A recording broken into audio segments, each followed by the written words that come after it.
pedimos as suas bênçãos, a unção do Espírito e a inspiração, Pai. Rogamos, Senhor, em nome de Jesus Cristo. Amém. Pode se assentar?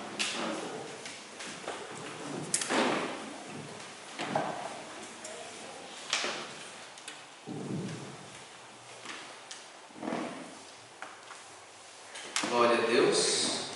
Amém. Louvado seja o Senhor.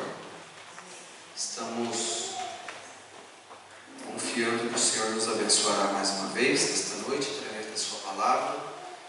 Não é eu ficar a noite inteira aqui pregando, mas é a palavra que foi direcionada de Deus para você, e você voltará para sua casa com a sua bênção nesta noite. Amém. Se você crer. Amém. Todos nós sabemos que o natural tipifica o espiritual. Nossa luta, disse o apóstolo Paulo, não é contra a carne nem contra o sangue, mas são contra as hostes espirituais da maldade nos lugares celestiais. Os lugares celestiais não é os bancos da igreja. Vocês são os lugares celestiais. Deus não habita em templos feitos por mão de homens, mas corpo me preparaste. Amém? A escola da natureza mostra que num rebanho, e a palavra rebanho vem do mundo animal, não é só ovelha, não é só carneiros que tem rebanho, há rebanho de antílopes e de tantos outros animais, né? Rebanho de gado. A igreja, ela é uma figura de linguagem, o rebanho de Deus, do Senhor Jesus Cristo. Ele se auto-intitulou o bom pastor, então nós só podemos ser as ovelhas do seu pasto. Num rebanho, pela escola da lei da natureza, o leão, o leopardo, a hiena, sempre procura para despedaçar uma presa mais fraca ou afastada do bando. Então, no Pantanal, os pantaneiros falam, o Edmar estava me falando, trabalhou no Pantanal, como que os touros cercam o gado quando eles pressentem a presença de predadores, que o maior predador da América do Sul, a onça pintada, né? A fera das Américas. E os touros, eles enfrentam a onça, ou melhor, sim, a onça, e eles ficam ali esturrando, né, irmão Edmar, e girando ao redor do rebanho, né? Mas se alguma novilha, um bezerro nem se fala, ou qualquer outro animal daquele rebanho, sair daquele rebanho, ele está vulnerável a essa presa. Essas coisas não são à toa ou apenas figuras bonitas, isso é uma realidade. O lugar mais seguro para você é no fervor do rebanho. É no fervor do rebanho. Me diga uma ovelha desgarrada que vive uma vida de vitória, que está assim transbordando do Espírito, que uma pessoa que é indiferente, que não se importa muito com as coisas de Deus, me diga que você está vendo o brilho de Cristo na face dela. Não está. E ela não se importa. O problema não é isso, porque há muitas fases na igreja. Todos nós somos bebês quando estamos engatinhando. A mãe tem que colocar a blusinha, puxar pelos dedinhos, vestir, pentear o cabelinho da criança, trocá-la.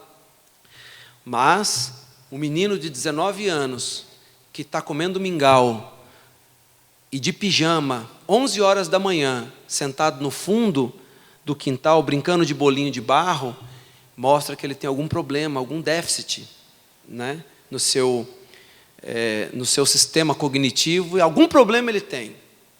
Ele está com 20 anos, talvez, e ainda está 11 horas da manhã de pijama, sentado no fundo do quintal, fazendo bolinho de barro. Então ele não está bem.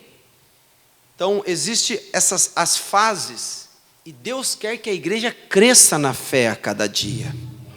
Você crê nisso? Deus está interessado em sua lavoura, Deus está interessado em ver o grão granando, ganhando peso, ganhando substância. Amém? Sob circunstância nenhuma, você, que não seja um motivo de força maior, sob circunstância nenhuma, você saia do calor do rebanho. Porque o Senhor Jesus, o sumo pastor, e pastor Aldrin é só um ajudante, um auxiliar do auxiliar do auxiliar, mas o grande pastor é o Senhor Jesus Cristo. E Ele cuidará do seu rebanho. O compromisso dele é com o seu rebanho. Então, Igreja do Deus Vivo, é uma era de esfriamentos, é uma era de casamentos arrebentados, é uma era de insatisfação, compreende? Se na igreja tem lutas, você nem imagina lá fora no mundo. Eu não estou falando de um sorriso externo, eu estou falando de uma paz na alma, uma insatisfação. Hoje eu refletia sobre a palavra do anjo do Senhor a essa era, e eu parei numa palavra, quando ele disse assim, que Laodiceia dizia, rica sou e de nada tenho falta, porque naturalmente falando, ela parece ser uma era confortável, mas não sabes que és pobre, cega, miserável. Miserável não é necessariamente pobre, miserável é vazio no seu interior, é vazio no seu interior. Então, veja essa escritura, a Esther tirou? A escritura que eu li aqui, a última frase, eu vim por causa das tuas palavras, quer dizer que as coisas, olha aqui para mim, quer dizer que as coisas que eu faço nessa terra refletem no céu. Eu vim por causa das tuas palavras, tuas atitudes trazem o céu, e tuas atitudes também trazem o inferno na terra. O céu e o inferno, não, olha irmãos, não podemos culpar nem Deus e nem o diabo. O céu e o inferno estão numa alavanca na mão dos seres humanos. Sabe a alavanca do homem que uma mudança assim, ele mudava os trilhos e do norte o trem ia para o sul? Por causa de uma mudança, de uma alavancada, ele mudava totalmente a direção da linha férrea. Amém? Lembra das linhas férreas? Aqui está a Bíblia dizendo, as tuas palavras foram ouvidas, são ouvidas as tuas palavras, e eu vim por causa das tuas palavras.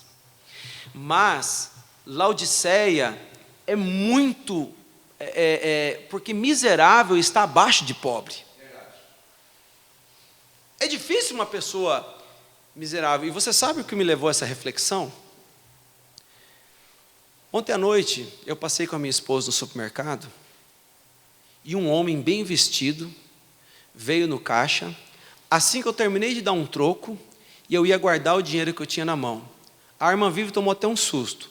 Um homem alto, bem vestido, aparentando ter uns 50 anos, meio grisalho, mas não totalmente idoso.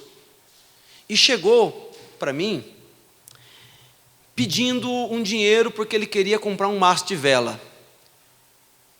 Você sabe que isso não é verdade. Vocês perceberam como isso aumentou nos últimos anos, as pessoas pedindo as coisas? Você sabe, irmão, as pessoas, eles sabem que as pessoas são mais propensas a dar comida, pois eles pedem comida para trocar por drogas. Um pacote de macarrão, um pacote de feijão. E às vezes você fala assim, não, dinheiro eu não dou, eu dou comida. Ele pega e troca por droga. Chegou num tempo que a humanidade está indo para um estado de miséria. As pessoas não têm vergonha mais. Um homem saudável, que pode pegar uma enxada e procurar um terreno para carpir. Estou falando antigamente vinha um cadeirante empurrando uma cadeira de roda e falava, aí você dava ali uma moeda, dava um troco do mercado. Mas pessoas normais, saudáveis, estão vivendo num estado de miséria nessa era, perderam a dignidade. perder a dignidade. E eu olhei dentro dos olhos dele para discernir que tipo de espírito aquele homem tinha e se ele estava falando a verdade. E eu vi que ele não estava falando a verdade. E eu olhei para ele assim e dei uma resposta para ele que não foi mentira. Eu falei, olha, eu estava comprando umas coisinhas e eu ia vir aqui para a casa da irmã Maria, do irmão Antônio. Lembra ontem? Do Cálito, eles fizeram aqui uma jantinha, nos convidaram e nós viemos para cá ontem à noite.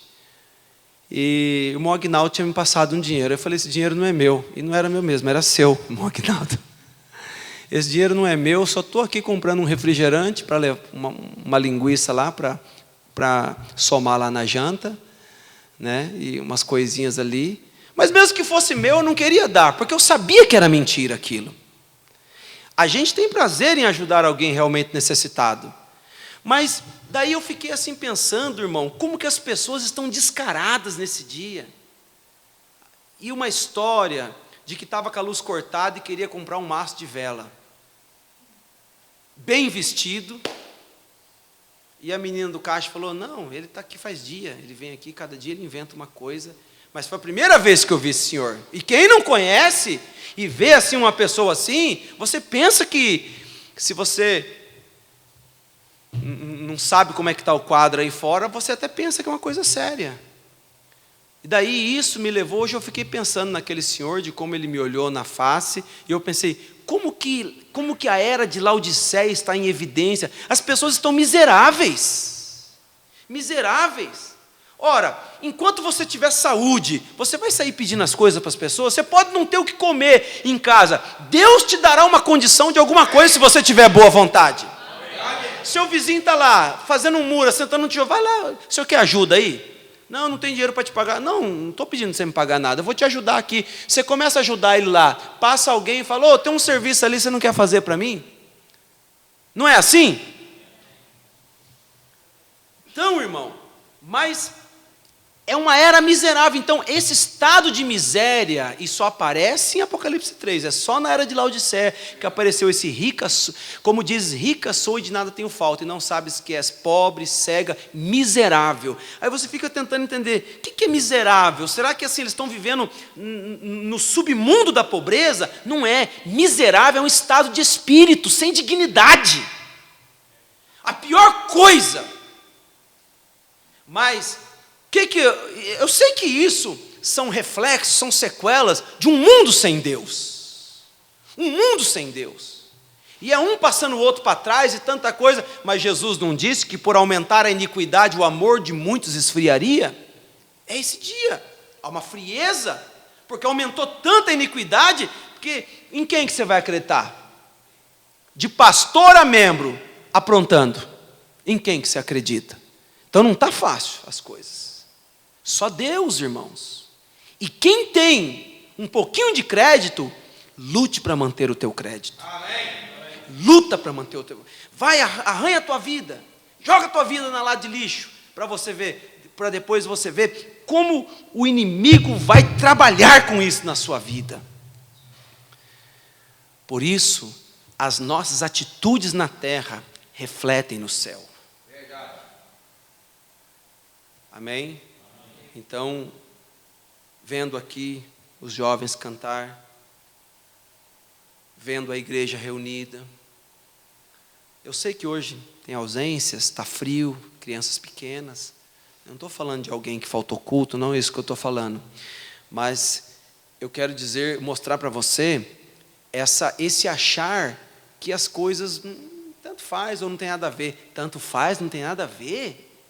Cada detalhe do que você faz aqui na terra está ecoando na eternidade, meu amigo.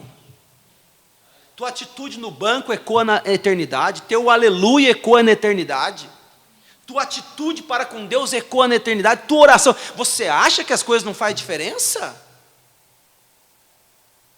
Faz diferença sim, e muita. Vai. Fique frio assim, meio indiferente, meio distante assim, para você ver. Se o diabo não te pega. Não, estou bem, não me pegou. Eu estou falando aqui dentro. Aqui dentro. Porque tens nome de que vives, mas está morta, né, lá nas eras. Não é Apocalipse 3, não é em Laodiceia, mas numa das eras o anjo disse: tens nome de que vives, mas estás morta. Então, o profeta disse que a última praga é a morte espiritual. Que última praga, pastor? Lembra que um profeta foi enviado no primeiro êxodo, ele manifestou 10 sinais no Egito? Todos os milagres que eles viram no Egito, os irmãos, o sobrenatural que manifestou no Egito, era só praga, era só, sabe, aconteceu um milagre hoje. Que milagre? Uma invasão de gafanhotos. Poxa, que milagre, hein? Aconteceu outro milagre hoje, o que foi? A água da terra se converteu em sangue. Que milagre, hein? Os milagres no Egito era só flagelos, era só juízo. Mas do outro lado do Jordão, quando Josué entrou com a sua turma, quando Josué entrou e foram circuncidados em Gilgal, em Josué capítulo 5, veja os milagres lá do outro lado do Jordão. O sol parou, porque o povo batalhava as batalhas do Senhor. Irmão, as muralhas de Jericó caíram, porque tinha uma Raabe lá dentro para ser resgatada. O Jordão abriu e Josué passou com o povo, com os levitas segurando a arca. A arca é um tipo de Cristo, a palavra segurando o poder da morte. Quando eles chegaram, a Bíblia diz que o Jordão transbordava sobre as suas ribanceiras. Era no tempo da cega, tempo de colheita.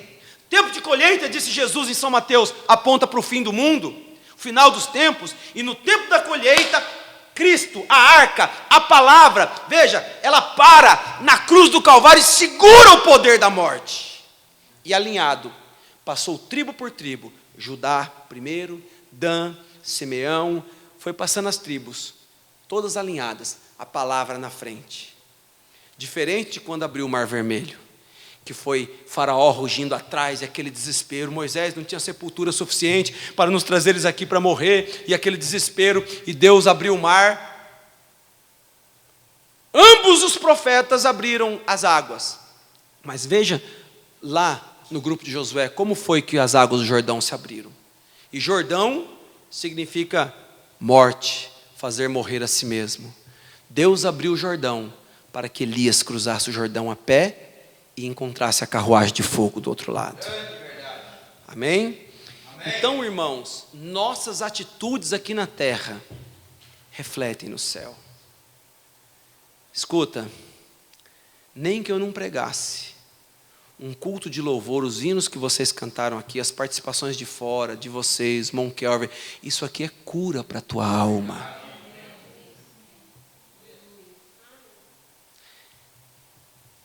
Nós ficamos muito aflitos com o problema do netinho da irmã Hilda, porque a gente conhece a irmã, e a minha esposa chorou muito nessa manhã, preocupado. Nós oramos, porque eu até dei a notícia assim, muito forte, assim, muito assim, direto para ela, e ela assustou até, né? Mas e aí eu passei o dia ruim com isso. Depois o André avisa que o irmão dele partiu também, mais uma partida. E depois também resolvendo uns outros problemas de pessoas que entram em contato comigo, às vezes de outras cidades. Hoje em dia o ministério está muito desgastante, porque o WhatsApp virou um escritório. A pessoa tem um problema, ela só mandou uma mensagem. Eu não estou reclamando disso, mas ela mandou uma mensagem no seu WhatsApp. E se você vê, você não consegue fingir que você não viu. Você quer responder aquilo. Aí às vezes a irmã veio falar: com quem que você está falando? Eu falo assim: eu estou atendendo no escritório. Mas eu não estou reclamando com isso. E também acompanhando um problema muito grave que eu estou, de uma outra cidade, uma pessoa que eu estou tentando ajudar também.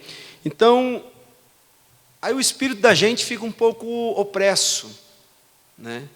Mas você vem no culto e começa a cantar. Quanto mais o inimigo quer me apertar, mais eu me solto na adoração e no louvor. Meu irmão, assim, eu já cheguei no púlpito, eu já cheguei aqui com dor de cabeça, e começou o louvor um pouquinho, a dor de cabeça desaparece. Isso não foi uma nem duas vezes. Há uma cura no congregar. Pode ser uma mensagem de você: oh meu Deus, o céu desceu nessa noite. Pode ser um ensinamento, arroz com feijão. Há uma cura no congregar. Há uma cura no assentar-se aqui e assistir o culto, em presenciar. Há uma cura para a tua alma em ver esses jovens cantando aqui na frente. Há uma cura. Há uma cura em ver a irmã Giovana tocando, o Gabriel, os meninos aqui. Há uma cura nisso. As pessoas não percebem isso. As pessoas não percebem isso. Olha, irmão, de sexta para sábado eu dormi lá no sítio, sozinho. Aí eu saí assim, estava uma noite de lua. Foi antes dessa virada de tempo. Aí eu fui lá no fundo, assim, na mata, assim, lá por 11 horas da noite, sozinho, assim, eu olhei para o céu, estava estrelado, uma noite de lua, não tinha esfriado ainda, não tinha chovido, de sexta para sábado.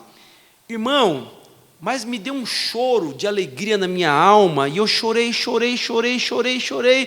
Por que foi, pastor? Estava meio depressivo. Irmão, eu chorei, falando, Senhor, como o Senhor tem sido bom conosco, Senhor. Pensei no Gabriel, no Samuel, pensei na igreja, pensei no louvor, pensei em vocês, pensei na minha esposa, pensei nos meus filhos, pensei em tudo que Deus tem feito. Aí eu comecei a chorar, de soluçar, de alegria, aquele choro assim, Senhor, eu não consigo ser grato, Senhor, pelo tanto que o Senhor faz por nós, Senhor. E muitas vezes você vê assim, irmão, vidas se despedaçando, arrebentando com tudo, acabando, e as pessoas não conseguem, parece, ver que existe um Jesus que muda as suas vidas. Porque se fosse um remédio caro, irmão, eles vendiam bicicleta, eles vendiam o que fosse, eles iam lá e compravam. Ai, tomei o remédio, sarei. Mas é muito barato, Jesus é muito barato. É muito barato. E as pessoas não conseguem, realmente. E eu estava vendo o profeta falando na mensagem o poder de decisão. Ele disse assim, sabe qual é o problema, irmão? Este é o problema com a igreja hoje. Você está carregado, que você não consegue nem andar direito. Você tem muitas coisas penduradas em você. Paulo disse, deixando todo o embaraço e todo o pecado que tão de perto nos rodeia, corramos com paciência a carreira que nos está proposta. Você já chorou de alegria pelo que Deus tem feito por você? Você já ficou assim, bobo na presença de Deus? Porque isso aí mostra que a pessoa, veja, a sua fé está muito minguada. Vá lá na presença de Deus, fique sozinho, fale com o Senhor. E Deus sabe quando você está fazendo rimas de palavra. Abra seu coração assim e comece a falar com o Senhor. Olhe para as estrelas e creia que é um Deus que te vê. E fale com esse Deus. Lança sobre Ele toda a sua ansiedade, porque Ele cuida de você. Aí comecei a lembrei da minha infância, lembrei do meu pai que partiu, lembrei dos meus irmãos, lembrei das coisas que meu pai me falava quando criança, e toda aquela, eu fiquei meio nostálgico, agradecendo a Deus. Falei, meu Deus, né? Quantas coisas meu pai me falou, e coisas que eu lembro até hoje. Ele partiu em 2018, no meio de 2018, né?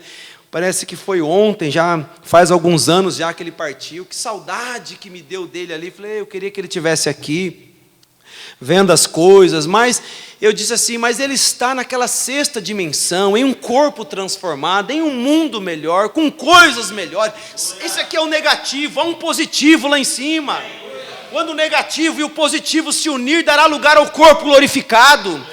Ninguém subiu ao céu, senão aquele que de lá desceu, disse Jesus.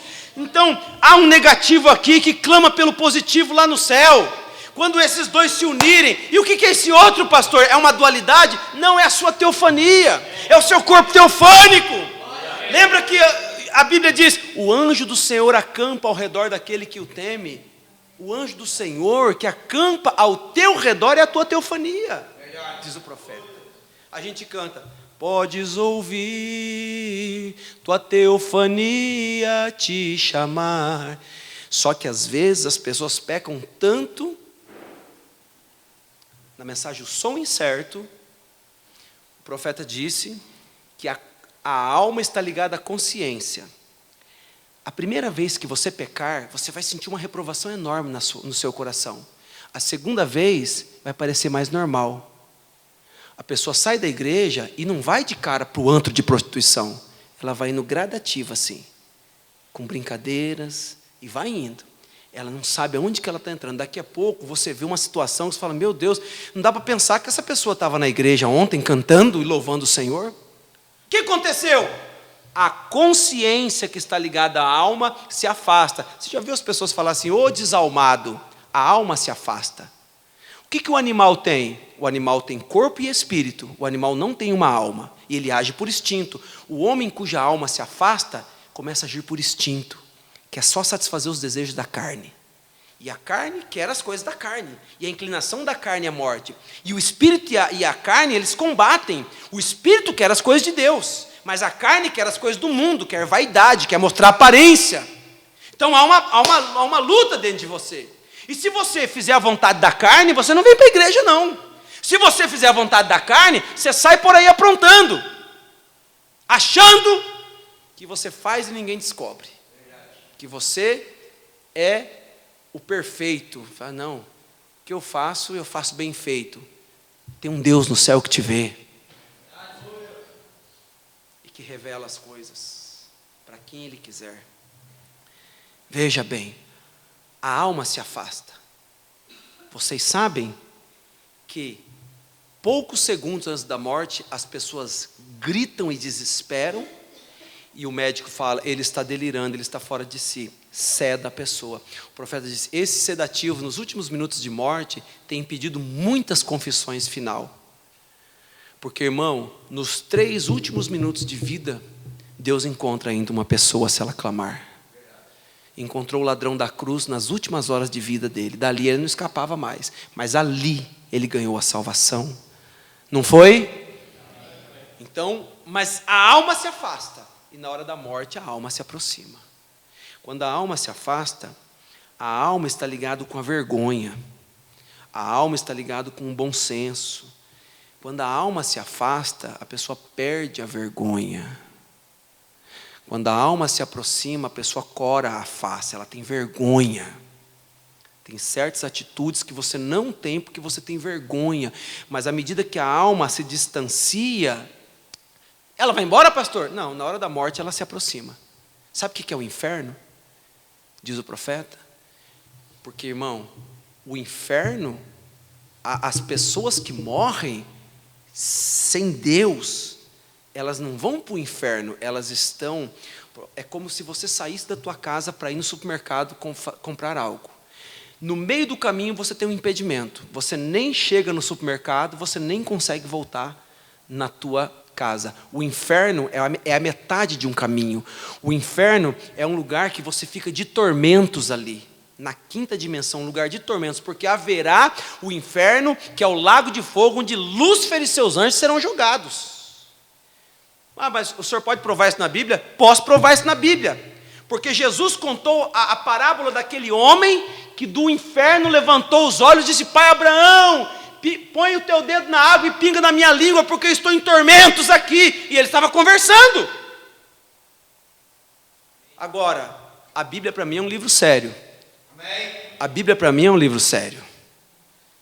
E esse era o homem que disse assim, ó minha alma, tens abundância, come e bebe folga, porque este ano as minhas colheitas quadruplicaram. Que farei? Ironicamente, derribarei os meus celeiros e construirei outros celeiros maiores. E direi à minha alma, come e bebe folga, porque tens em abundância. E Deus disse, louco, louco.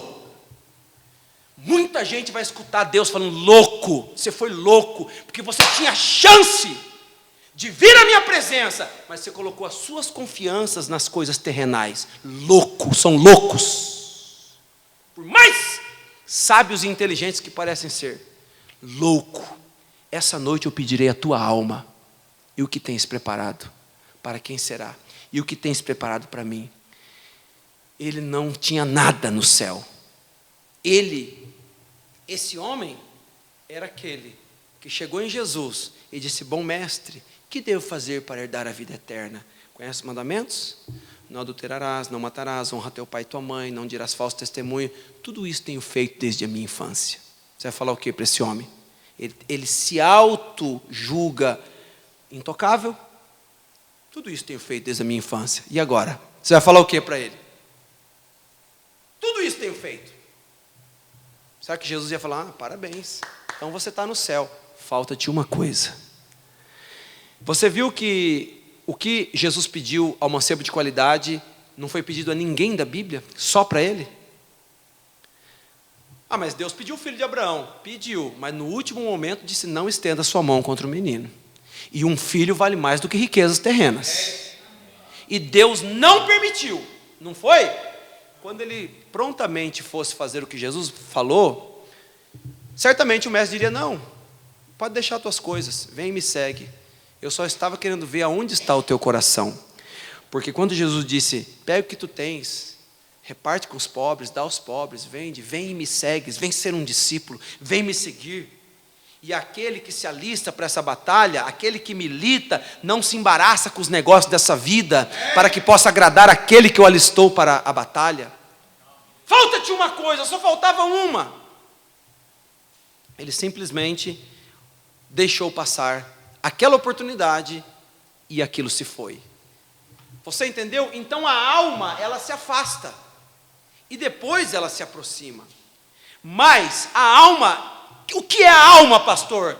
A alma, irmão, é o alojamento do Espírito Santo em você. A alma é a morada do Espírito Santo. O Espírito Santo mora na tua alma. Nessa carne ele não mora. Essa carne pode ser convertida aos comandos internos, mas essa carne é pecaminosa. Se você bobear, essa carne te faz passar papelão, essa carne te envergonha. Pegam você aí, sabe, numa situação que você não sabe nem onde enfiar a cara. O que é isso? Você ouviu a carne. Mas veja, o Espírito também você não pode confiar muito no Espírito, porque o Espírito ainda é enganoso. O Espírito é essa natureza. Lembre-se que quando a unção de Elias veio sobre Eliseu, nunca disse a Bíblia que foi a alma de Eliseu, foi o Espírito, porque o Espírito está conectado com quem você é, o teu espírito de vida, compreende? Mas a alma, veja, irmãos, é o teu DNA eterno, é quem você é lá onde o Espírito Santo tem que entrar, nessa alma. Essa alma, veja, é tua personalidade, é quem você é. Se você morrer, Deus, Ele olha e vê essa alma, Ele vê você está ali, seu corpo já está talvez definhando, mas Deus te vê e você está ali, é essa alma, amém? Amém. Aleluias. Então veja, irmãos, o profeta disse, deixando todo o embaraço e o pecado que tão de perto nos rodeia, corramos com paciência a carreira que nos está proposta. Agora, preste bem atenção nessa experiência. Você já caminhou daquele jeito? Bem depressa? Eu me lembro da noite quando eu fui salvo, voltando para a velha cabana onde morávamos. Eu nunca tinha orado na minha vida. E eu ia escrever uma carta para Jesus e fixá-la em uma árvore, porque eu queria falar com Ele. Então, ele aceitou Jesus, não sabia orar, ele sentiu o desejo de escrever uma carta e colocar com um prego e colocar numa parede, ou melhor, numa árvore. Vou fazer uma carta e vou colocar aqui, vou pregar e vou deixar aqui, porque se ele é o Deus da natureza, ele vai passar por aqui e vai ler minha carta, a mente dele. Eu ia escrever uma carta para Jesus e fixá-la em uma árvore, lá distante na floresta, para que ele pudesse encontrá-la. Eu não sabia como orar. Eu pensei que ele passaria pela árvore em algum momento e me deixaria dizer para ele que sujeito sujo era eu, quão baixo, quão indigno eu era. Veja, e se ele é um homem, ele falará comigo como um homem. Eu pensava assim, eu não sabia como falar. E me ajoelhei naquele velho saco de capim, dentro daquela cabana. E comecei, e eu disse, Senhor Jesus, o Senhor viria aqui só um minuto? Eu quero conversar contigo. Quantos querem conversar com Ele nesta noite? O Senhor viria aqui só um minuto, Senhor? Eu quero conversar contigo. E Ele veio. Esta é a coisa principal. Eu penso que se nós parássemos de fazer rimas com as nossas orações hoje, tentando falar bonito para alguém ouvir, e orar realmente do fundo do nosso coração, como um antigo pecador faria ao se arrepender, então Deus nos ouviria. Glória a Deus. Temos muito dessa falsidade farisaica, e eu lhes disse outro dia, sabe o que é um fariseu? Significa um ator. Temos muitos atores. Pare com falsidade. Não, Deus não gosta de coisa falsa. Eu não estou dizendo que ninguém é falso aqui, apenas estou lendo, amém, irmãos? Veja, eu nem mesmo estava... Eu pulei aqui um pouquinho. Deus não gosta de coisas falsas. Seja o que você é, seja original. Deus sabe o que você é de todas as maneiras. Você só está encenando para alguém te ver. Deus sabe o que você é. Deus conhece o teu original. Aleluias. Então, se você for lá, e se você realmente falar com o Senhor, com o teu âmago, com o profundo do seu ser, Deus ouvirá a tua oração. Acontece que as pessoas que falam que têm grande fé, muitas vezes elas não têm fé. Elas não têm fé. Compreende, irmão? A fé não é uma coisa quando os outros estão olhando. A fé é uma intimidade, uma comunhão entre você e Deus quando ninguém está vendo. E quando os outros estão vendo também, aí você é um testemunho. Amém? É aí que essa fé se mostra dentro de você. E essa fé, lembra quando o barquinho balançou no Mar da Galileia? Você sabia que o Mar da Galileia é típico aquelas tempestades repentinas? Você vai ver a arqueologia e as terras de Israel, você vai saber que passeios no Mar da Galileia estão sujeitos... existe ali um fenômeno natural que faz com que o Mar da Galileia está calmo. Daqui a pouco ele vira numa tempestade, irmãos, que fica uma coisa... Todos os pescadores tradicionais da região conhecem isso. E ali estavam os discípulos com Jesus no barquinho. Olha as entrelinhas desta passagem. A Bíblia diz que subitamente veio uma tempestade. Deus envia a chuva que rega a terra e que abastece os mananciais. Mas aquela tempestade que vem destruindo tudo, aquilo lá é do diabo. Aquilo lá não é de Deus, não. Amém? Porque uma tempestade veio uma vez e o profeta repreendeu aquela tempestade e ela foi embora para o lugar de origem dela. Mas veja, irmãos, lembra quando Deus colocou Adão aqui e disse assim que Adão sujeitaria todas as coisas? A tempestade não ousava vir contra Adão, porque ele era um representante de Deus aqui na terra. Com a queda, quando ele perdeu, quando ele caiu, a queda colocou ele sujeito. Mas antes da queda, o primeiro Adão podia falar com a tempestade e a tempestade voltava para o seu lugar de origem. Porque o segundo Adão fez isso, o segundo Adão veio para fazer isso, para mostrar que o poder estava voltando para a mão dos filhos de Deus de novo. Jesus falou com a árvore, à tarde ela estava seca. Amém? E disse: vocês estão maravilhados porque eu falei com a árvore e ela se secou? Eu digo para vocês que se tiverdes fé do tamanho de um grão de mostarda, falareis a este monte que ele se transporte para o meio dos mares, e assim será, disse Jesus. Como é que faz isso, pastor? Irmão, eu creio na palavra. Se Jesus disse, eu creio que a fé remove montanhas. Mas faz aí o senhor então, se eu não fazer isso, não é culpa da palavra, a culpa é minha. Mas Jesus disse que isso é possível e tudo é possível ao que crê. Me chame de louco, mas eu morrerei crendo que a palavra de Deus é a verdade. É a verdade. E Jesus, cansado, foi um dia longo, expulsou demônios, curou enfermos. Você lembra quando a mulher do fluxo tocou nele? Alguém me tocou, porque de mim saiu virtude. Virtude é poder. Ele se sentia fraco, estava deitado. Uma grande tempestade se levantou. E aí, quando não tinha mais controle, o barco ia virar. Algum dos discípulos disse: mestre, não se te dá que morramos, mestre. Jesus desperta. Como é que ele estava dormindo no meio daquela tempestade? Como ele podia dormir em meio à tempestade? Aí que está, a verdadeira paz, ela se dá quando tudo desmorona ao seu redor. Ainda assim você segue confiando que Jesus Cristo é o mesmo ontem, hoje, eternamente. Paz não é quando está todo mundo ao teu redor, passando a mão em você, te ajudando, te financiando, te ajudando, te socorrendo. Paz é quando tudo falta e você só pode confiar em Deus. Amém. E ele deitou no fundo do barquinho e ali descansava. Um discípulo ficou como que com dificuldade com aquela cena. Ué, Porque olha o que ele disse: mestre, depois você pode ler na sua Bíblia, não se te dá que morramos, quer dizer, chamando a atenção dele, o senhor não está vendo que nós estamos morrendo? O senhor não está vendo nossa condição aqui? Isso aí é a igreja, aqueles 12 ali representam a igreja. O senhor não está vendo? Quase que querendo dar um puxão de orelha nele. Olha, você faz alguma coisa, toma uma atitude. Quando ele se levantou, o que ele disse? Homens de pouca fé, até quando estarei convosco e até quando me sofrereis? Como assim? O que nós vamos fazer contra essa tempestade? Como assim, homens de pouca fé? Mas foi isso que ele falou. E o que ele falou para aqueles discípulos, ele fala para você nessa noite também. Eu acho que só meia dúzia ouviu isso, né? O que ele falou para os discípulos, ele fala para você hoje também. Você pode dizer amém para isso? Você crê nisso? Então Jesus, ele cutucava a sua igreja. Jesus não queria deixar uma igreja aleijada, não. Ele cutucava a sua igreja.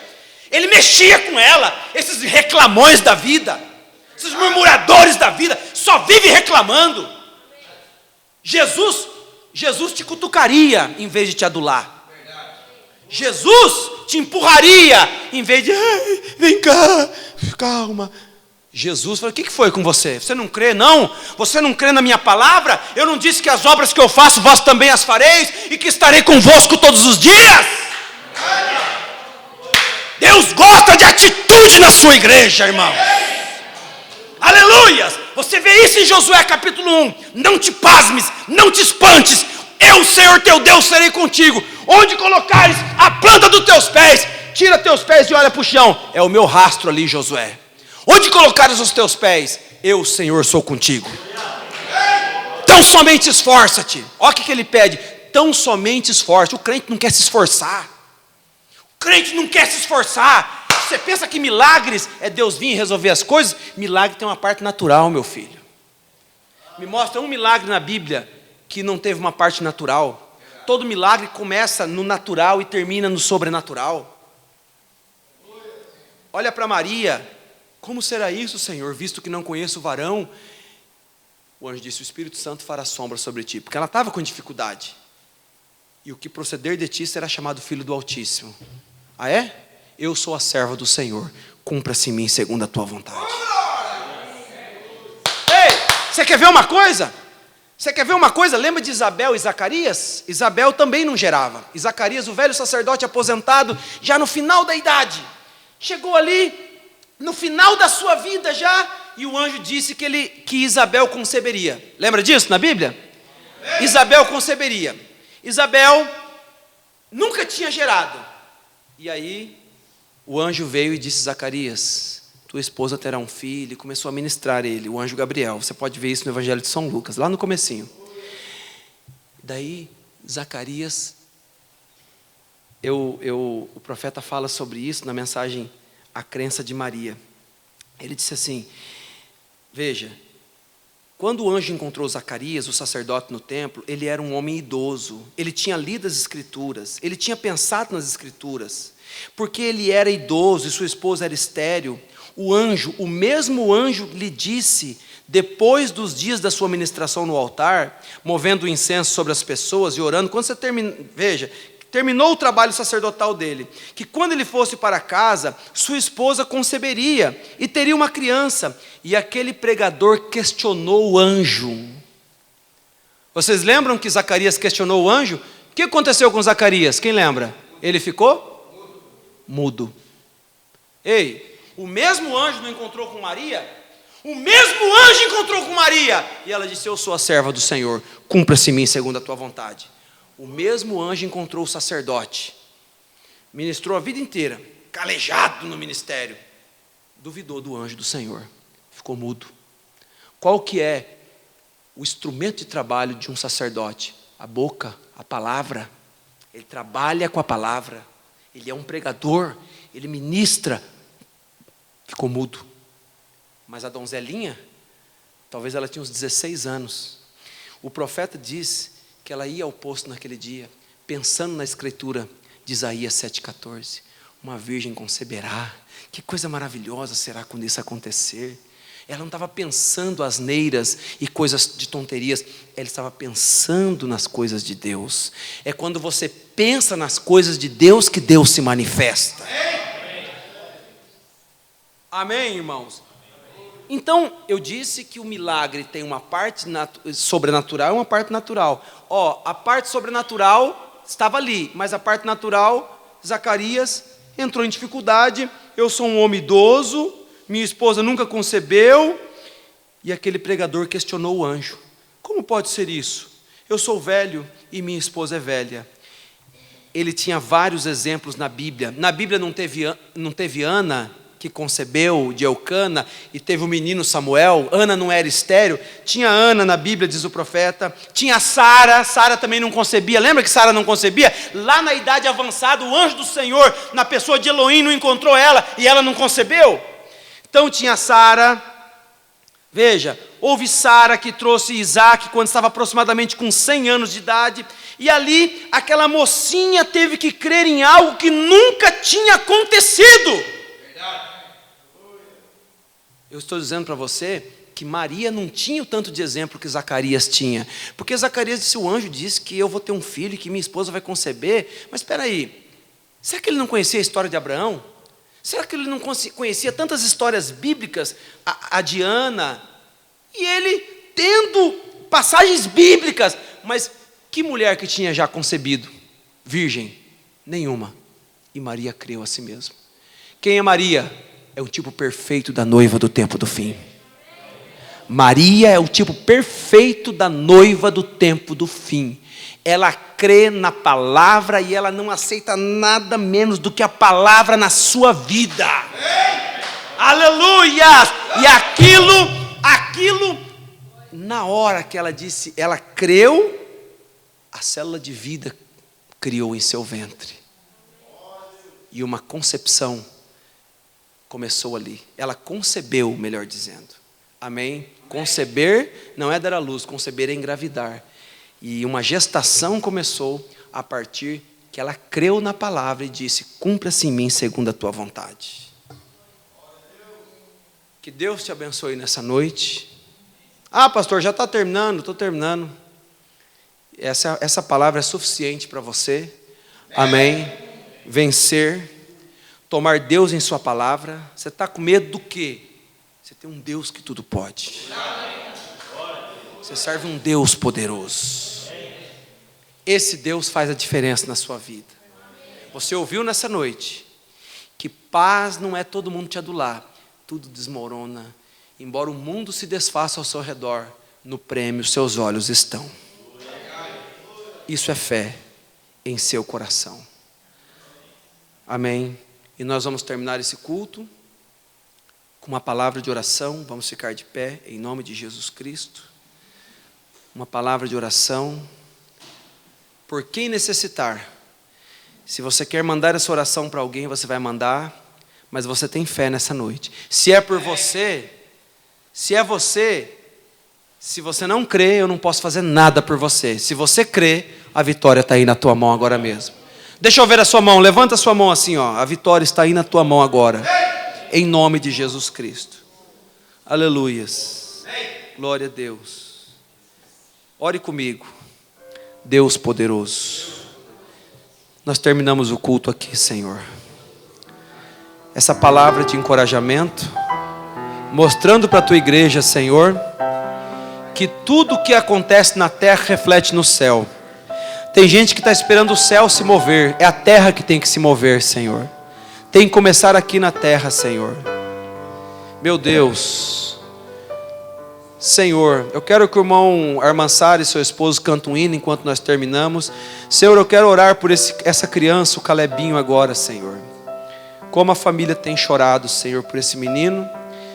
Está correndo o risco de ter sequelas, Senhor, cerebrais, dado a esse afogamento, Senhor. Meu Deus.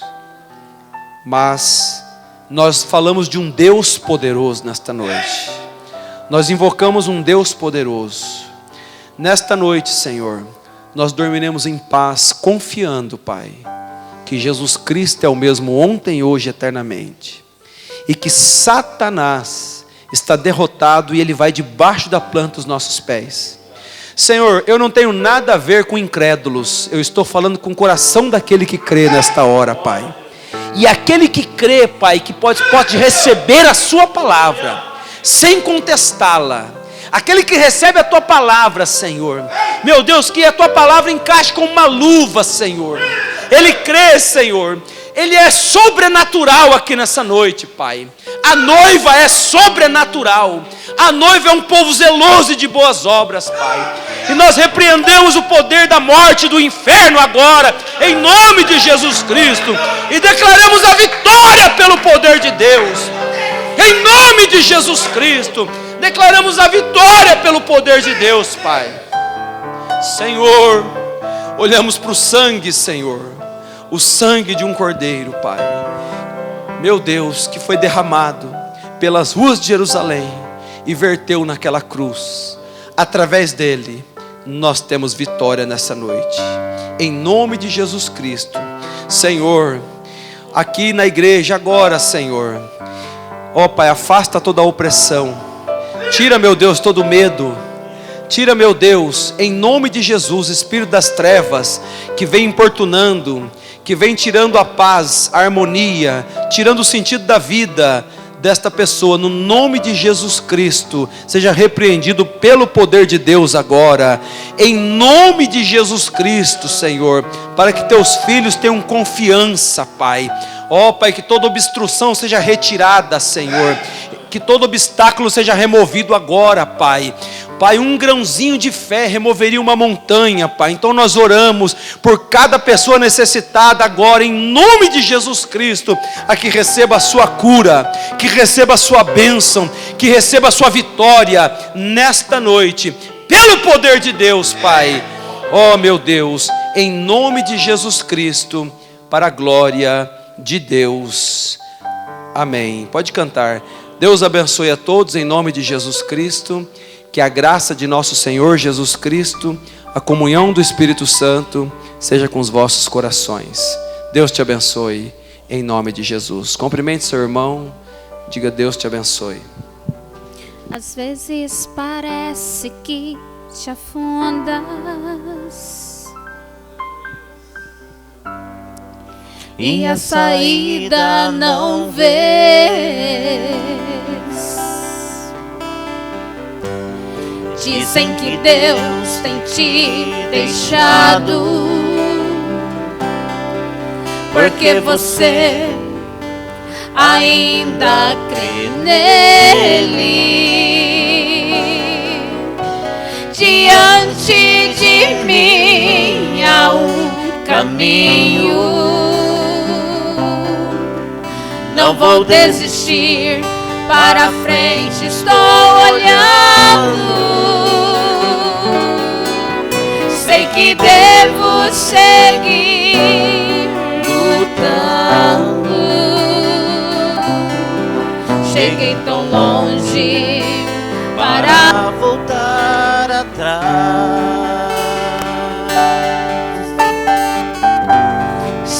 Seguirei lutando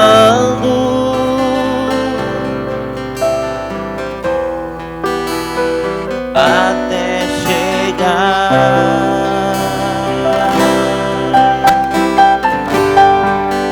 ao supremo chamado. Estarei firme em Cristo.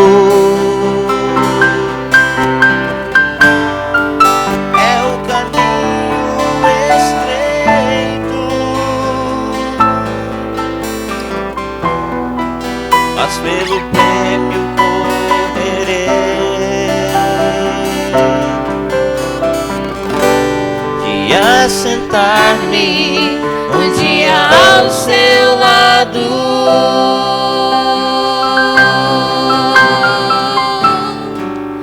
Quando lá eu chegar,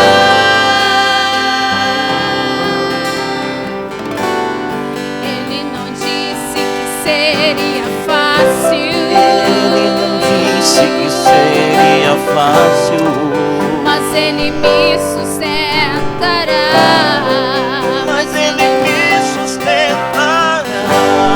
Sua palavra sempre me guarda. Enquanto vivo nesse mundo maligno, embora o mundo se desfaça ao meu redor, no prêmio meus olhos estão. Então me tome, Senhor, e me encha, e me prepares para voar.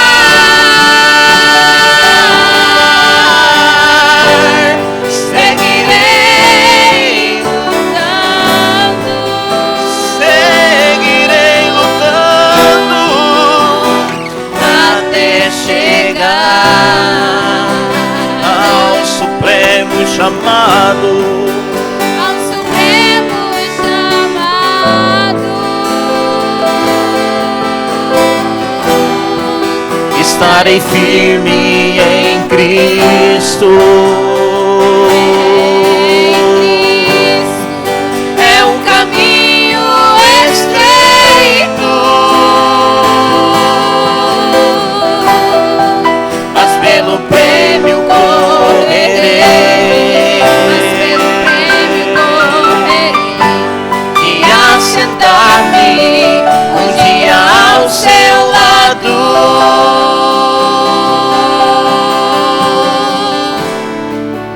Quando lá eu chegar, um dia todas as provas cessarão.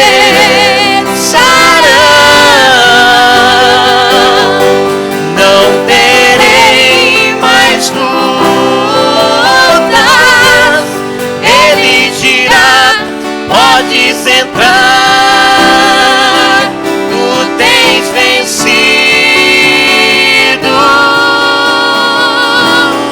mas até lá Seguirei lutando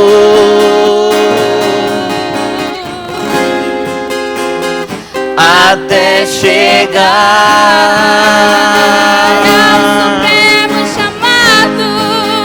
ao supremo chamado.